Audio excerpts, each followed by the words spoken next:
She seemed like she was having a hard time fitting in. I don't remember many people asking them to hang out. She took the breakup really hard.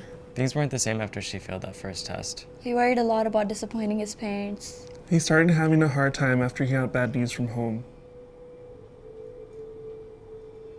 She started pulling away and wouldn't hang out anymore. Every time I came home from class, she looked like she'd been crying. I knew something was up when he gave away his grandpa's watch. He had always told me how much he loved it. I was worried about him because he hardly ate and was always sleeping. They even stopped doing the things they loved. She started drinking almost every day. He even tried to sell some of his stuff. I also noticed that she posted weird messages on social media, like, soon this will all be over. She said she just wished she could go to sleep and not wake up. They said they were tired of feeling lonely. She told me that she felt really hopeless about pulling her grade up. He said he wished he could disappear so he wouldn't be a burden to his family. He said that I didn't have to worry about him next semester. I was always taught to mind my own business. Everyone is stressed when they start college, right? A couple times, I almost tried to talk to them, but didn't because I figured someone else would.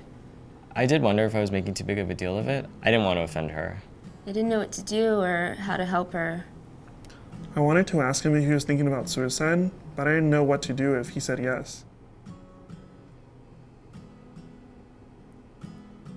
I didn't want to be the one to blame if something happened.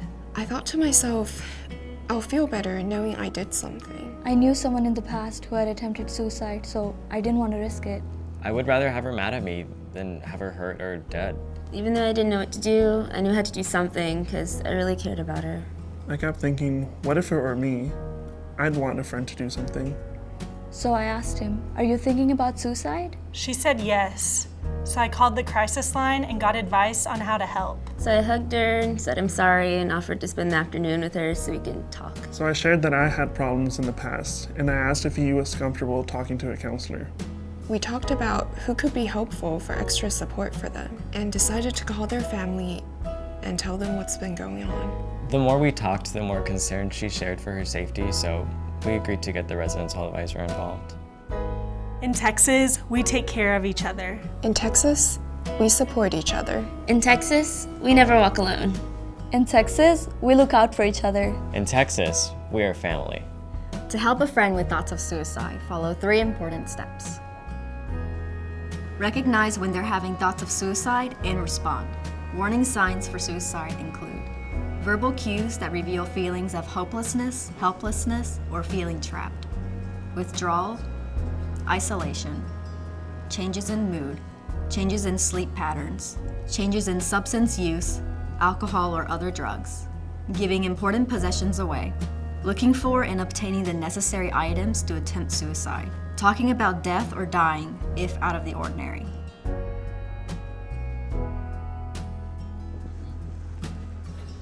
Take action and reach out directly or get others involved who can help. Ask directly about suicide. Express concern. Listen with empathy and no judgment. Remind them that help is available. Remind them that they're not alone.